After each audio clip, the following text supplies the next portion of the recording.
Vamos a ir al texto, vamos a acercarnos a la palabra de Dios en esta mañana, domingo de resurrección, domingo solemne, lleno de frustración para muchos, lleno de alegría para otros. Y esos son los creyentes. Y es un hecho histórico. Vivimos, hermanos, en una cultura que ha aprendido a administrar la muerte. Con fármacos se intenta quitar el dolor, quizás, o ponerle cierto remedio momentáneo. En conversaciones a veces se aleja de conversaciones el tema de la muerte. Mucha gente evita hablar de la muerte. Y es una realidad que enfrenta todo ser humano. Muchos tienen temor a la muerte. Y piensan en la muerte como algo oscuro que parece como el fin de la existencia del ser humano. Pero hoy, ante el pasaje que nos encontramos ante un pasaje que cambia la manera de mirar y afrontar la muerte. Mateo nos lleva directamente al sepulcro y nos obliga a quedarnos allí por un momento, para que contemplemos la hermosura de lo que Cristo ha realizado en esa tumba. Porque es precisamente donde allí cambia todo. Es delante de aquel sepulcro. Allí cambia la historia. Y hay una pregunta que me gustaría que hoy pudiésemos pensar mientras que estamos compartiendo este pensamiento bíblico que está en el Evangelio de Mateo. ¿Qué haces cuando la verdad destruye todos tus planes? Hay dos grupos en este texto.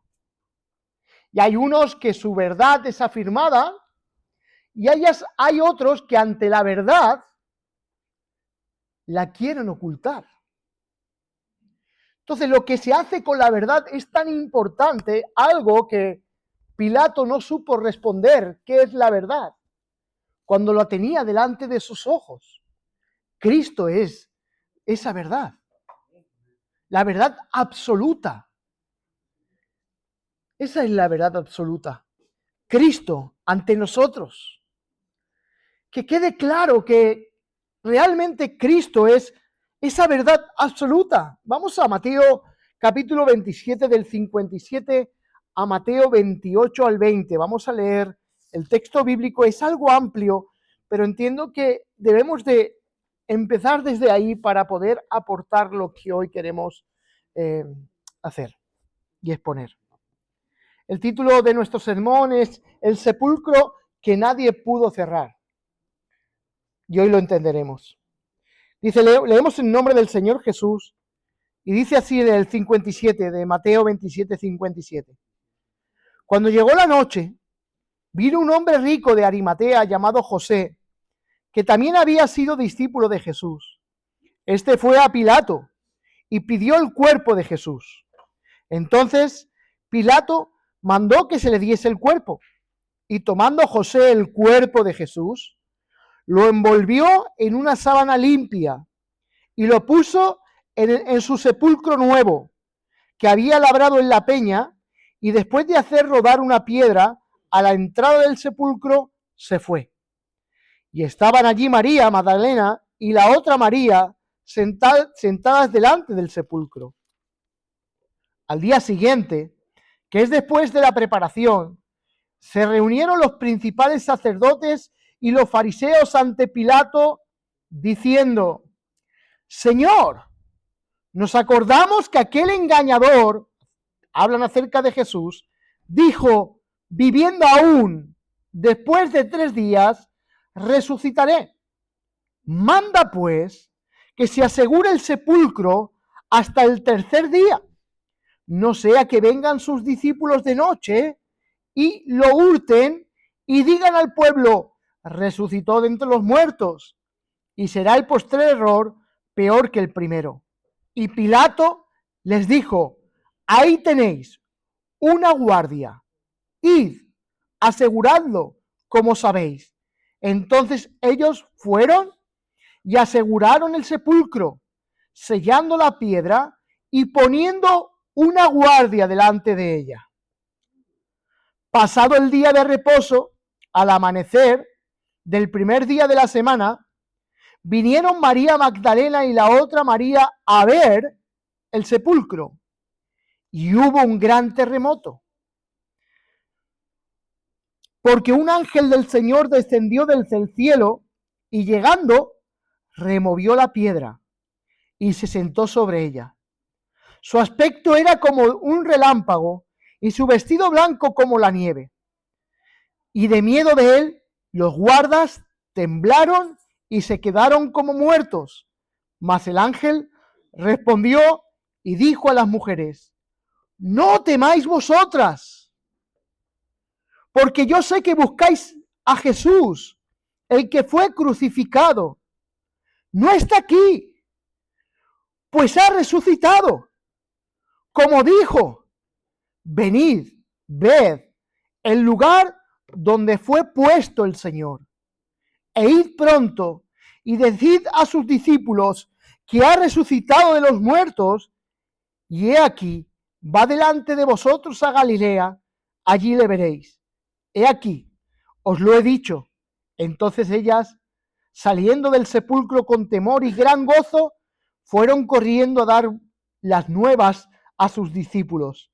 Y mientras iban a dar las buenas a los discípulos, he aquí, Jesús les salió al encuentro diciendo: ¡salve!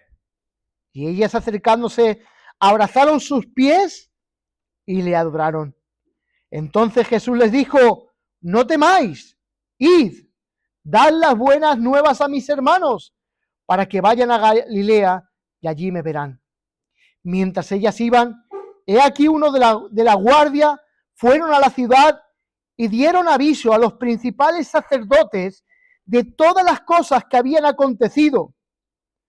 Y reunidos con los ancianos y habido consejo, dieron mucho dinero a los soldados, diciendo: decid vosotros, sus discípulos vinieron de noche y lo hurtaron, estando nosotros dormidos. Y si esto lo oyera el gobernador, nosotros le persuadiremos y os pondremos a salvo. Y ellos, tomando el dinero, hicieron como se les había instruido. Este dicho se divulgó entre los judíos hasta el día de hoy.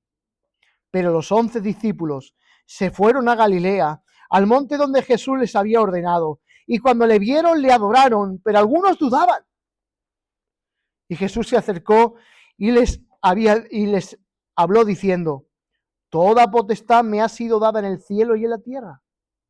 Por tanto, id y haced discípulos a todas las naciones, bautizándolos en el nombre del Padre y del Hijo y del Espíritu Santo, enseñándoles que guarden todas las cosas que os he mandado. He aquí, yo estoy con vosotros todos los días, hasta el fin del mundo. Amén. Es un pasaje muy tremendo, hermanos. Y la primera sección de nuestro sermón de esta mañana, que se encuentra del versículo 57 al 61, es que al 66, ellos sellaron lo que no podían contener. Daros cuenta que nadie podría acceder al sepulcro, porque había una guardia, estaba sellado. Ese sello, hermanos, cualquiera que quitase ese sello, sería sentenciado a muerte, porque era un sello puesto por las autoridades que alguien se infringía en quitarlo, quería quitarlo, moriría. Su condena sería tremenda, porque estaría quitando una orden real que viene desde lo más alto, y sin embargo era algo que no se podría quitar por causa de una guardia y el sello que estaba puesto en la tumba de Jesús. En esta primera sección, hermanos, vemos a testigos oculares. Del versículo 57, vemos a José y vemos también a Poncio Pilato, un gobernador de aquel tiempo. Esto da credibilidad a que la muerte de Jesús fue hecha realidad. Se acercó José a pedir el cuerpo. Pero no se lo pide a cualquiera, se lo pide a Pilato. Un gobernador. Alguien que si sabe que si Jesús realmente no ha sido muerto, entregar el cuerpo traería un gran desafío para su gobierno. Porque estaría apoyando una gran mentira de alguien que simplemente estuvo moribundo en la cruz. Pero realmente conocemos por los textos bíblicos que cuando llegó la hora, dice que se acercaron los guardias romanos a quebrarle las piernas a aquellos que estaban crucificados para que muriesen de asfixia. Se lo quebraron al primero, se lo quebraron al otro, para que murieran asfixiados. Pero dice las Escrituras que cuando llegaron a Jesús, no hizo falta que le quebrasen sus piernas, porque realmente Jesús había muerto. Hermanos, son claras evidencias de que muestran que la muerte de Jesús es real. No ha sido un moribundo. No ha sido alguien que fue puesto y cuando estaba moribundo lo bajaron de la cruz y pudieron falsificar su muerte. Pilato daba constancia de que esta muerte de Jesús fue hecha una realidad. Así que José de Arimatea, que lo vemos en este pasaje, está pidiendo el cuerpo de Jesús. Él era un miembro del Sanedrín. Un miembro del Sanedrín, al pedir el cuerpo de aquel que era supuestamente el opositor de los fariseos y de todas las sectas religiosas que había en aquel entonces, José de Arimatea se exponía a que aquellos arrepintiesen contra él. El mismo cuerpo de Jesús es el que él pide. Ese cuerpo que ha sido crucificado. Ese cuerpo que ha sido traspasado. José de Arimatea, al asociarse con un crucificado, era un suicidio social y también religioso. Que él pidiese el cuerpo era un suicidio social. Toda la gente se iba a volcar contra él, tanto los religiosos como la gente de aquel entonces. Sin embargo, él se expone a pedir el cuerpo a Pilato sin importarle lo que pueda sufrir. Sin embargo, fue y pidió el cuerpo, lo envolvió y lo colocó en su propia tumba, dándole dignidad a la muerte de Jesús. Jesús realmente murió. Dice Martin Lloyd-Jones, a lo largo de la historia de la redención, Dios preserva siempre un remanente fiel en los lugares más inesperados. Este es José. Está en un lugar inesperado, donde se encuentra ante el cuerpo de Jesús, pide el cuerpo de Jesús, se lo entregan, lo envuelve y lo pone en el sepulcro. Esto era un momento que realmente era preparado por la providencia divina para sepultar a Jesús, para que alguien, testigos oculares, fuesen testigos de que aquello que sucedió fue realidad. José no aparece antes en ningún relato y aparece aquí y emerge exactamente cuando se le necesita. Es Dios utilizando a personas específicas en momentos específicos para mostrar las claras evidencias de que su hijo había muerto. Poncio Pilato también es un testigo de que la muerte de Jesús fue una realidad. Pero vemos algo también en este pasaje Dice el 59, y tomando José el cuerpo, lo envolvió en una sábana limpia y lo puso en el sepulcro nuevo que había labrado en la peña, y después de hacer rodar una gran piedra a la entrada del sepulcro se fue. Y también hay otros testigos oculares. ¿Quién estaba allí? María Magdalena y la otra María, ¿dónde estaban? Sentadas ante el sepulcro.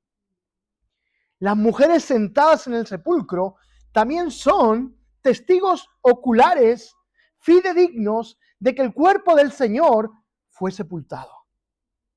Hermanos, sin saber que están siendo testigos del evento más importante de la historia, esas mujeres se han sentado ante el sepulcro, donde la muerte va a ser derrotada. ¡Qué momento tan hermoso! Ser testigos del acontecimiento más glorioso de la historia, donde el Hijo de Dios ha sido sepultado en aquella tumba.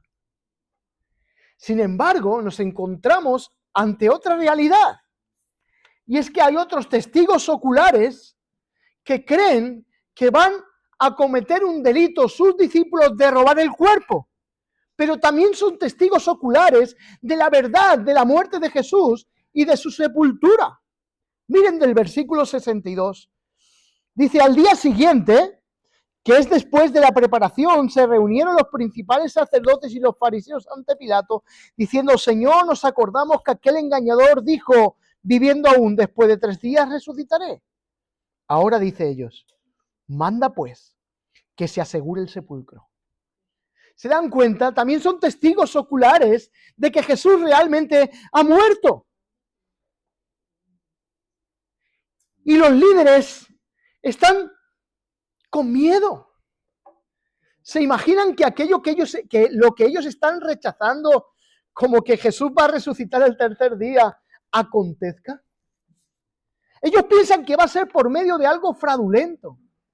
Ellos piensan que los discípulos van a venir de noche y van a robar el cuerpo del Señor. Dense cuenta que los fariseos aquí realmente tienen conciencia de lo que Jesús ha enseñado. Lo que están rechazando la verdad.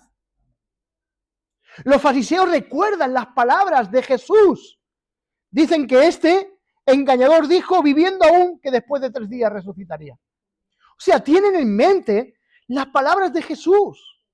Por eso es importante que qué es lo que hacemos con la verdad de las palabras que Jesús ha dicho. Hermanos, la resurrección de Jesús es un hecho que ningún poder humano puede negar ni destruir. Exige una respuesta.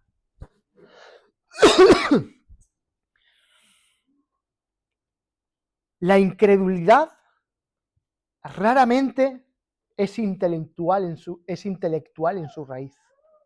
¿Sí? Es moral. La incredulidad es moral, porque es una mentira que se cree. Son mentiras que se afirman. Los líderes no investigaron si Jesús tenía razón. No miraron las escrituras ni tuvieron en cuenta las palabras que Jesús había dicho. Movilizaron recursos para que no pudiera tenerla. Los líderes tenían toda la evidencia de que Jesús había muerto y había sido sepultado. Ellos habían escuchado las palabras de Jesús, que Él resucitaría. Así que, hermanos, la muerte de Jesús es real. ¿Y saben lo que nos pide a usted y a mí? Honestidad intelectual. Porque las mujeres, José de Arimatea, Pilato, los fariseos, todos aquellos que estaban presentes, dan evidencia de que su muerte fue real. Nadie puede negarlo. Nadie puede negar que Jesús murió y fue sepultado. Porque aun aquellos que son los que rechazan a Jesús, ellos mismos son testigos oculares de esta gran realidad. El punto central de nuestra predicación, de la estructura de este pasaje, es Mateo 28, 1 al 7. El anuncio que el ángel da. Ha resucitado. Ese es el punto de nuestro pasaje de hoy. Jesús ha resucitado. El entierro de Jesús fue real. El sepulcro fue asegurado. La noticia es evidente. Jesús ha resucitado. Se presenta resucitado a las mujeres y hay un encubrimiento de los líderes de que Jesús había resucitado. Sellaron lo que no podían contener, hermanos. Imagínense que todo eso acontece en nuestros tiempos y nos juntamos unos cuantos para poder robar el cuerpo del maestro. Y cuando llegamos al sepulcro nos encontramos una guardia pretoriana de aquel entonces, tan crueles como eran los romanos, con sus espadas, todo armados, y nos encontramos usted y yo ante el sepulcro del Señor y con un sello. ¿Cómo vamos a poder acceder para robar el cuerpo del Señor? Es imposible. Cualquier persona que viese aquella guardia, en el momento que viese aquello, retrocedería. Porque dirían, aquí nos aniquilan, como intentemos algo, vamos a ser sentenciados a muerte. Sin embargo, no hizo falta robar el cuerpo del Señor. Aquel sello romano, aquella guardia militar, aquella piedra asegurada, nunca en la historia un cadáver, una persona que ha muerto, estuvo más custodiada. ¿Por qué necesita el Señor Jesús ser custodiado por todas aquella corte que ponían en aquel entonces? El poder religioso, político y militar, dése cuenta que se está oponiendo a Jesús. El poder religioso, el poder político y militar se unen para garantizar que Jesús permanezca muerto y permanezca en su tumba. O sea, no estamos hablando de dos personas que podemos hablar de prosegur de este tiempo, que están ante la guardia. Es todo el poder militar que en aquel entonces estaba. Si la resurrección ocurre a pesar de todo esto, no puede explicarse humanamente. No tiene explicación humanamente, hermanos. Porque humanamente era imposible acceder al sepulcro del Señor. Ellos sellaron lo que no podían contener. Estamos seguros de que si fuésemos alguno de nosotros o de sus discípulos a por el cuerpo, no podríamos ni tendríamos acceso. Por eso sellaron lo que no podían contener. José y las mujeres estaban honrando a Jesús que había muerto. Eso habla de su devoción, que aunque le cueste su reputación y su seguridad, ellos acceden a hacer eso. Nos encontramos que los líderes movilizan el sello romano, su guardia militar, y nunca un cadáver estuvo tan resguardado. Dice Timothy Keller dice, la incredulidad raramente es intelectual en su raíz, es más bien moral. No investigaron si Jesús tenía razón, movilizaron recursos para que no pudiera tenerla.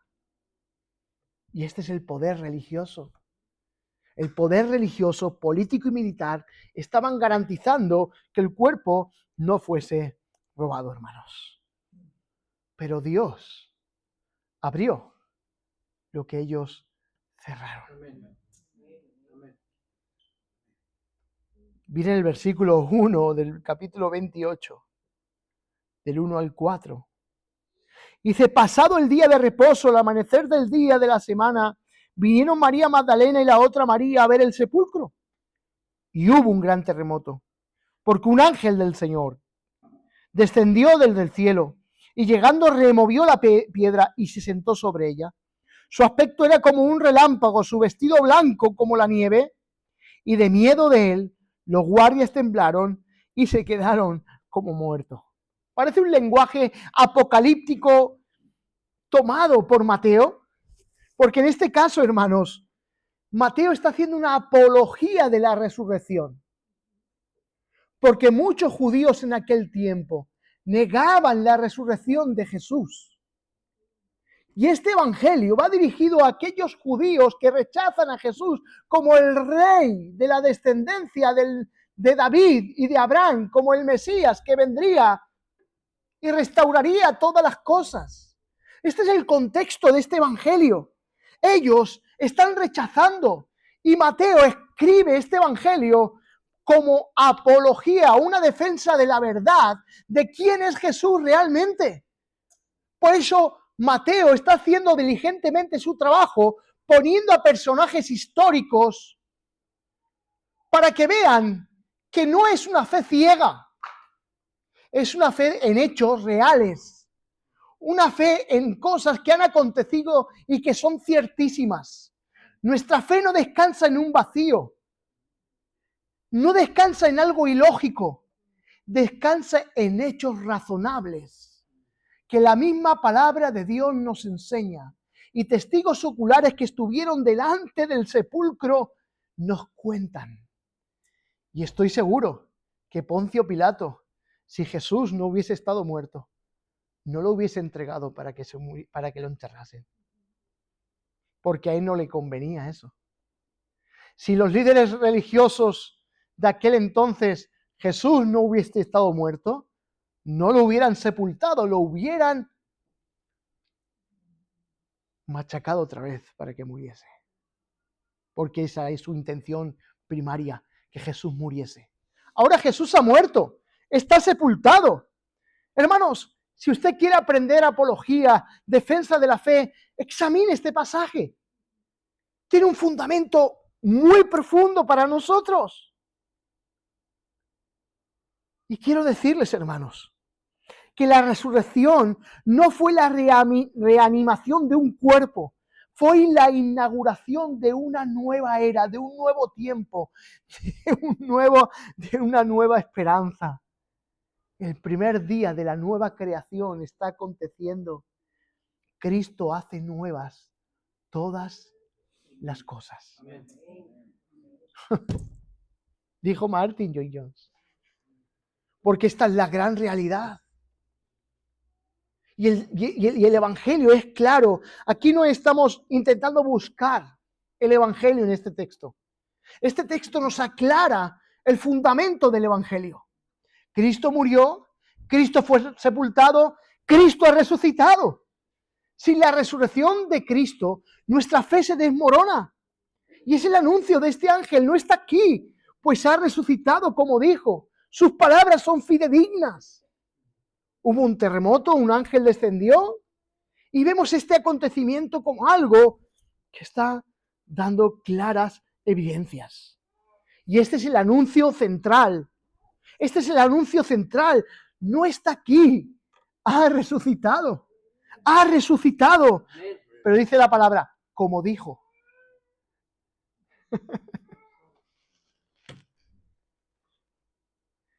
Miren si la incredulidad es una mentira y es cuestión de moral. Porque los fariseos escucharon y dijo, este engañador dijo que al tercer día resucitaría. ¿Cómo que ante la evidencia de que Jesús ha resucitado, aún queréis manipularlo? Si Jesús ha resucitado, ¿cómo que aún queréis manipularlo? Más abajo, del 11 al 15, ellos mismos son los que sobornan a los guardias con dinero para decirles que callen, que el cuerpo ha sido robado. ¿Se dan cuenta cómo la incredulidad es moral? Es omitir la verdad. Y es lo que están haciendo.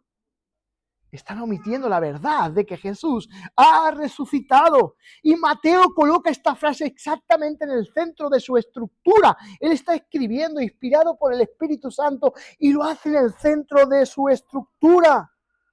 Porque todo lo anterior que hemos hablado apunta a esto. apunta a esto. La idea central de nuestro sermón fluye de esta idea. Jesús está vivo, ha resucitado. Dice Tim Keller, la resurrección es el único evento en la historia que divide el tiempo. El antes y el después cronológico. Hay una esperanza. Después de la resurrección de Cristo, hay esperanza. Sin ella, la cruz se convierte en una tragedia. Pero con ella se convierte en la esperanza más gloriosa que el ser humano pueda tener. Hermanos, esa esperanza la tenemos usted y yo. Dice Tim Keller, sin ella la cruz es solo una tragedia, mas en la larga lista de injusticias humanas. Dice John Stott, Dios no podía dejar en la tumba a aquel que no había conocido el pecado. La muerte no tenía derecho legal sobre él, porque por el pecado entró la muerte. Y todos los hombres somos retenidos en el sepulcro. ¿Saben por qué? Por nuestro pecado. Pero Cristo nunca cometió ningún pecado. Hermanos, estamos ante la clara evidencia de que cada uno hizo con el sepulcro vacío lo que bien quiso. Eso es lo que hicieron. Y hoy estamos nosotros ante este texto. Si hoy decides rechazar la clara evidencia de que Cristo resucitó, son consecuencias para ti. Pero si tú decides creer, también son consecuencias aceptables, benévolas, bienaventuradas. El creer que Jesucristo resucitó de la muerte. Hermanos, dice el texto que mientras, dice el versículo 7, no está aquí, pues ha resucitado, dice el 6, venid ver el lugar donde fue puesto el Señor, e id pronto y decid a sus discípulos que ha resucitado de los muertos, y aquí va delante de vosotros a Galilea, allí le veréis, y he aquí os lo he dicho. Para esto vino el ángel, exclusivamente para dar buenas nuevas de lo que Jesús había acontecido. Entonces ellas salieron del sepulcro con temor y gran gozo. Claro, con temor. ¿A quién no le produciría temor ante la guardia que estaba custodiando el sepulcro? Pensar que Jesús había resucitado era algo que realmente ni ellas esperaban. Algunos textos anuncian y dicen que habían preparado especias aromáticas, ¿para qué? Para ungir el cuerpo. Venían a eso. Venían a ungir el cuerpo. Aún sus discípulos quizás perdieron toda esperanza, como les pasa a aquellos que en el camino de Emaús, que aparece en Lucas, perdieron la esperanza y Cristo se aparece en medio del camino y empieza a hablarles de los acontecimientos que habían acontecido. Y dice Jesús que abriendo las Escrituras empezó a contarles lo que decían de él. Y dice, ¿no ardía nuestro corazón cuando nos abría las Escrituras? Porque las Escrituras son la verdad absoluta. Es el testigo más verdadero y fidedigno que pueda haber en este mundo. Porque todo lo que se ha dicho en la palabra de Dios, así se ha hecho, así se ha cumplido. Así que Dios no podía dejar el cuerpo de su Hijo, que no había conocido pecado, en ese estado de corrupción. Así que el ángel les da un mandato en el versículo 7, dice, el ángel no invita a contemplar, admiraros de todo esto, no. Les dice, id y dad estas buenas nuevas. No que se queden simplemente contemplando, los envía a proclamar. La resurrección genera inmediatamente misión. Cuando somos testigos de esta gran obra de Dios, de su muerte, sepultura y resurrección, nos convertimos en agentes de la misión de Dios. Porque cuando nuestros ojos son abiertos a esta gran realidad, nos convertimos en misioneros de esta verdad. Por eso la Iglesia está llamada a anunciar los hechos verídicos de Cristo. Y hermanos, no hay que argumentar nada más. Cristo murió por el pecado de los hombres. Cristo fue sepultado como evidencia de su muerte. Y Cristo resucitó como evidencia de que había vencido la muerte. Por tanto, la fe que se pone en el Hijo de Dios que ha muerto es una fe viva. Por eso proclamamos el mensaje del Evangelio, el anuncio del ángel. Es un anuncio muy importante. Es un anuncio que todos nosotros debemos de proclamar. Es el anuncio de que el Hijo de Dios ha vencido al pecado, ha vencido a la muerte, ha vencido a Satanás y lo más importante, ha cumplido la justicia divina.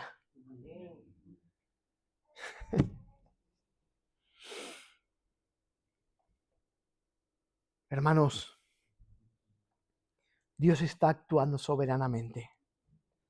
La resurrección no fue un escape fortuito, fue una irrupción gloriosa que ningún poder podía prevenir y ni evitar. La resurrección se ha efectuado porque Dios ha obrado en aquello que los hombres quisieron cerrar y no pudieron. Así que cada uno en este texto eligió lo que bien quiso. Si nos damos cuenta, las mujeres tuvieron temor, gozo y adoración. Se fueron con temor y gran gozo. Mateo no resuelve esta tensión. ¿Cómo se resuelve esta tensión? Tengo temor y gozo. Imagínense las emociones que se cruzan en la mente de estas mujeres. Cristo ha resucitado, hay gozo, pero también hay temor por todo lo que puede acontecer, por este hecho. Nadie se ha levantado entre los muertos para vivir para siempre. Jesús resucitó a Lázaro, resucitó a la hija de Jairo. Hubieron resurrecciones. En el Antiguo Testamento, por el poder de Dios, Eliseo resucitó a muertos. Pero nadie ha resucitado para no volver a morir.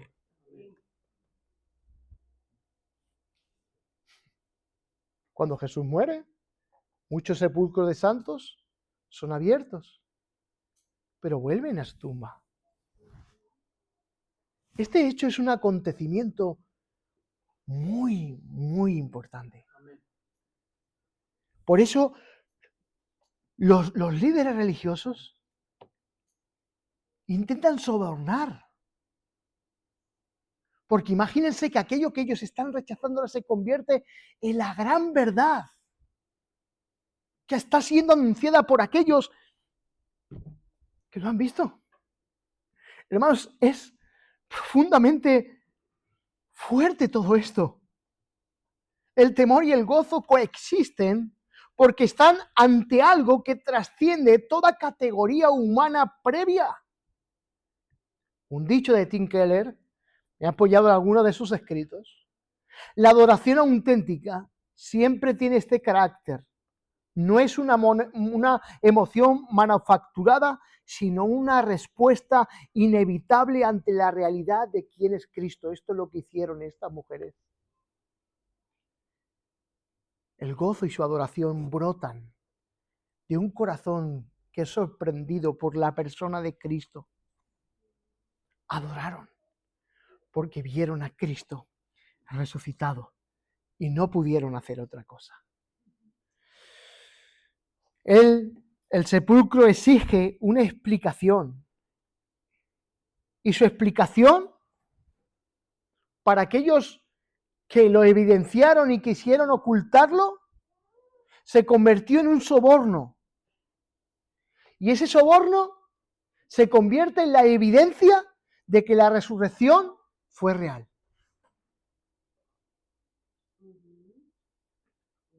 ¿Se entiende? Porque si algo no es real, ¿por qué quieres tú pagarlo para ocultarlo? Y eso es lo que están haciendo. Con su dinero Se lo dieron a Judas para que vendieran a Jesús. Con su dinero manipulan a los guardias para que se callen ante la resurrección de Jesús. Pero esto nos enseña que ni aun todo el poder humano puede retener la clara evidencia de que Jesús es el Señor de la vida y de la muerte. Porque en su muerte nadie le quitó la vida, Él la puso por su propia voluntad, y en su muerte no pudo nadie retenerla. Resucitó, porque la muerte no podía retener a Cristo. Hermanos, ¿dónde está nuestra esperanza puesta? ¿Cuál es tu fe? Hermanos, estos líderes religiosos evidencian ese mismo momento que las mujeres estaban evidenciando, pero lo convierten en soborno y lo convierten en mentira. Y los guardias reportan todo lo acontecido, claro. Ellos pueden ser culpables de que todo lo que ha acontecido, dice, los líderes religiosos tienen testimonio de primera mano de la resurrección. Van los guardias a decirle que el cuerpo no está, que Jesús no está. Somos testigos de que su cuerpo no está. Ahora ellos deciden reunirse, deliberar y pagar. Es porque el pecado tiene estas características escalantes. Cada rechazo de la verdad requiere un compromiso mayor con la mentira. Una mentira engendra otra mentira para ocultar la mentira primera. Y así consecutivamente el pecado engendra pecado. Y eso es lo que estos hombres están haciendo, engendrando pecado tras pecado de una evidencia de que realmente Jesús ha resucitado. Dice el texto, el versículo 15, dice,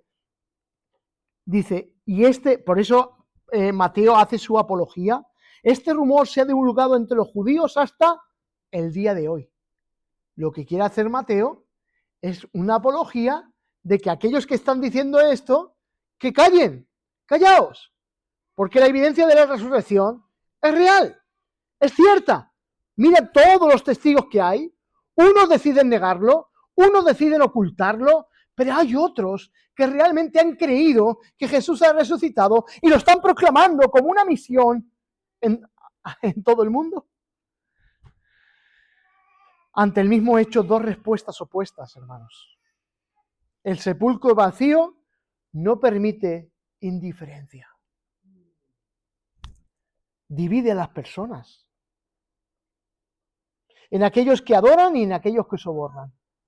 ¿En qué lado estamos nosotros? Entre los que sobornamos y caemos en la incredulidad de un hecho que realmente es cierto, o somos del lado de que creemos que realmente esto ha sido fidedigno. Hermanos, ignorar la resurrección de Jesús tiene un costo. Rechazar que Jesús ha resucitado tiene un costo. Y los líderes no quedaron neutrales, no hay un término neutral en esto. O crees que ha resucitado o crees que no ha resucitado. No hay un término que diga, bueno, no, es la pregunta y la respuesta más importante que el ser humano pueda enfrentar. Podemos obviarlo, podemos aceptarlo, no podemos quedarnos neutrales. Ellos quedaron atrapados en una mentira que debían mantener activamente. Rechazar a Cristo no es una posición estable ni inocente. Quien rechace a Cristo tiene consecuencias graves. Porque ¿cómo vas a ser liberado de la condenación eterna sin aquel que ha muerto en la cruz, ha sido sepultado y ha resucitado para darte seguridad eterna?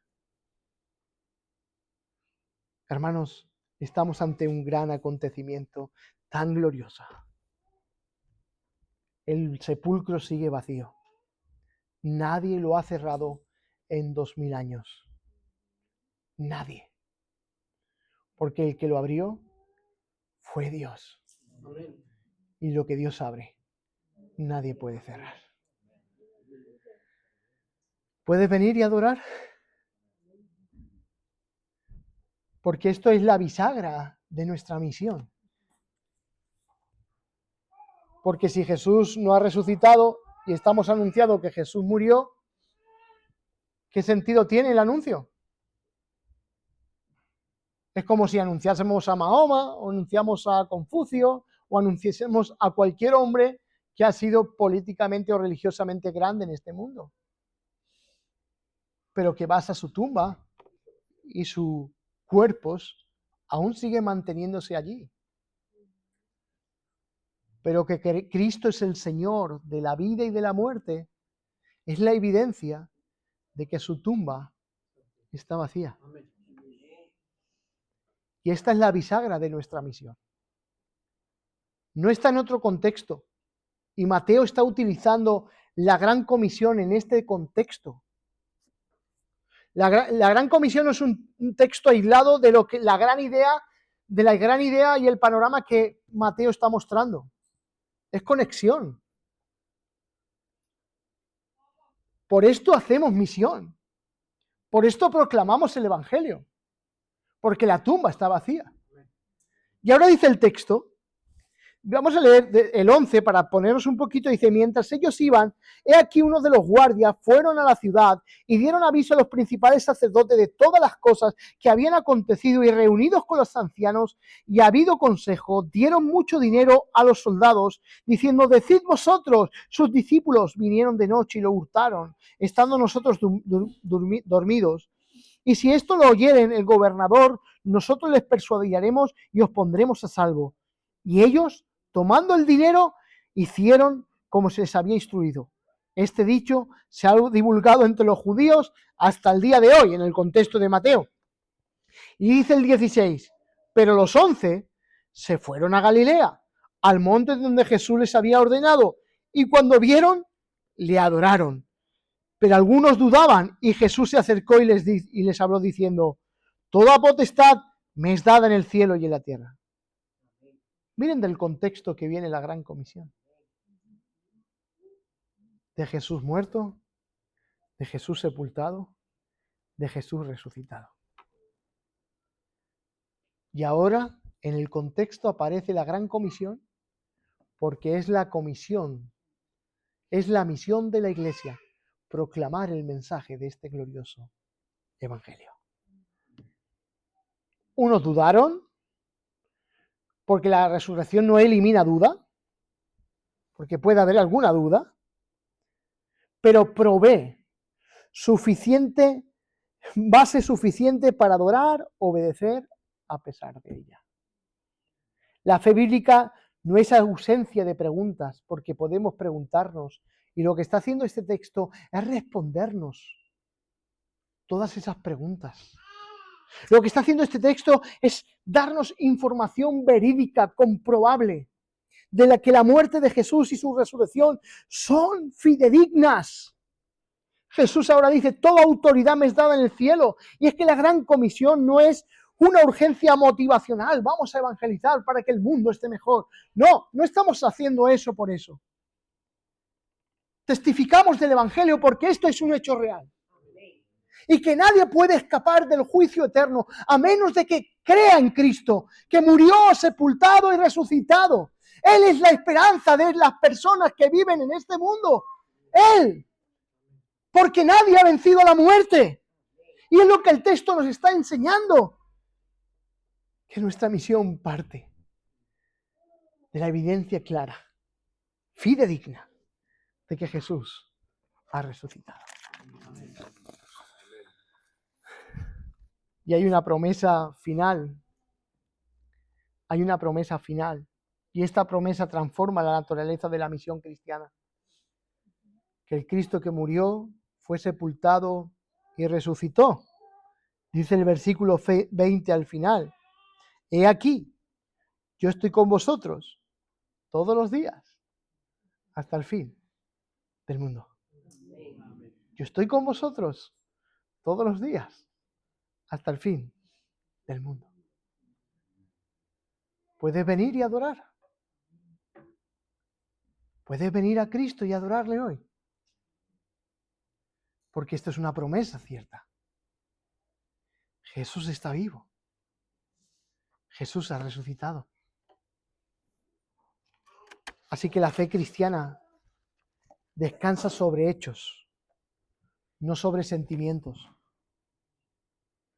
La experiencia religiosa de este último siglo se da connotación de que si no experimentas un poder espiritual, no ha servido lo que has escuchado. Pero la fe cristiana descansa sobre hechos, no sobre sentimientos. Esto, te sientas tú como te sientas, es un hecho real. Lo creas o no lo creas, es una evidencia real. Estamos ante hechos históricos, comprobables. Así que en estos momentos de duda, el creyente puede resolver a la solidez histórica del caso de que Mateo construye. La fe no es un salto al vacío, es confianza apoyada en una evidencia real. El mundo intentará silenciar este mensaje y te dirán que calles, como lo hicieron los guardias.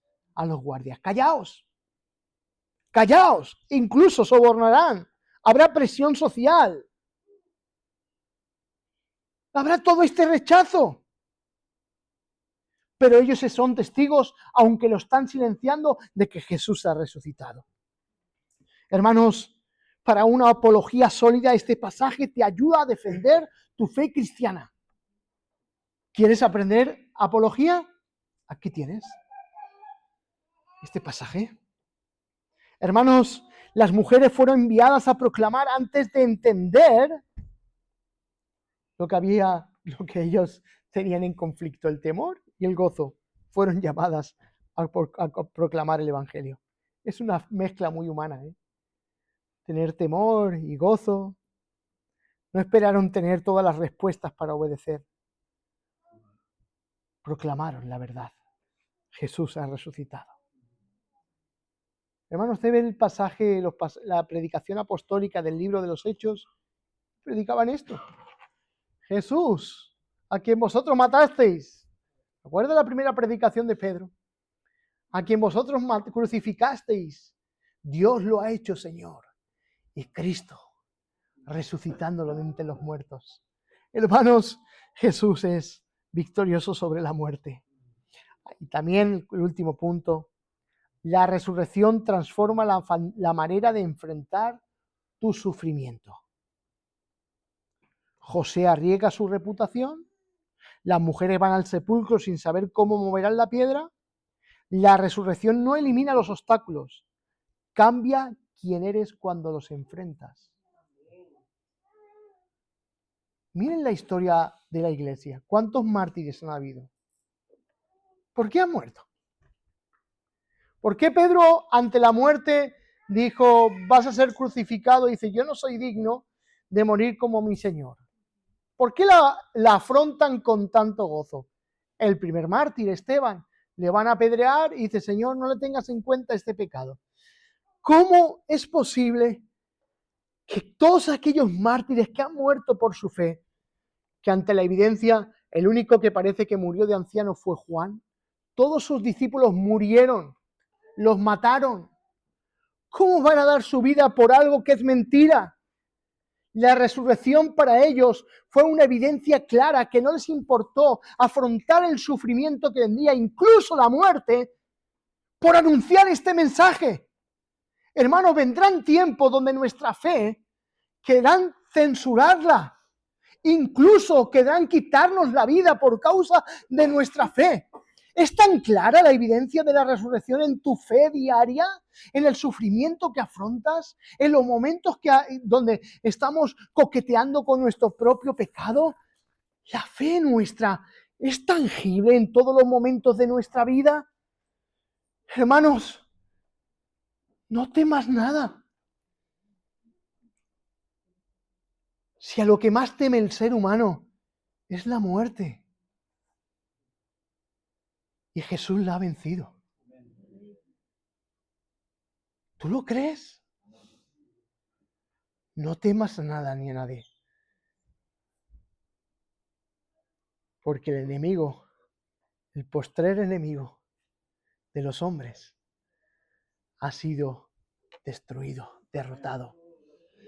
Jesús está vivo. Jesús está vivo. Ha vencido y te ha dado a ti de su esperanza. Gracias, Señor. Hoy hacemos memoria en la Santa Cena de este acto. Estamos recordando su muerte. Estamos recordando su resurrección. Y estamos haciéndolo hasta cuando Él vuelva. Cuando participamos de eso, ten en cuenta este mensaje de hoy y aplícalo. Y si tienes que arrepentirte de algún pecado, arrepiéntete. Si tienes temor al hombre, si tienes temor a las circunstancias, si tienes temor al sufrimiento, si tienes temor a la muerte, antes de participar de la Santa Cena, arrepiéntete. Porque el temor te está esclavizando. Pero esa mesa es la muestra de que Cristo nos ha libertado de todas esas mentiras. Porque Jesús ha resucitado. Así que participa de esta Santa Cena si has sido bautizado en su muerte y estás viviendo en su resurrección. Participa y hazlo con acción de gracias.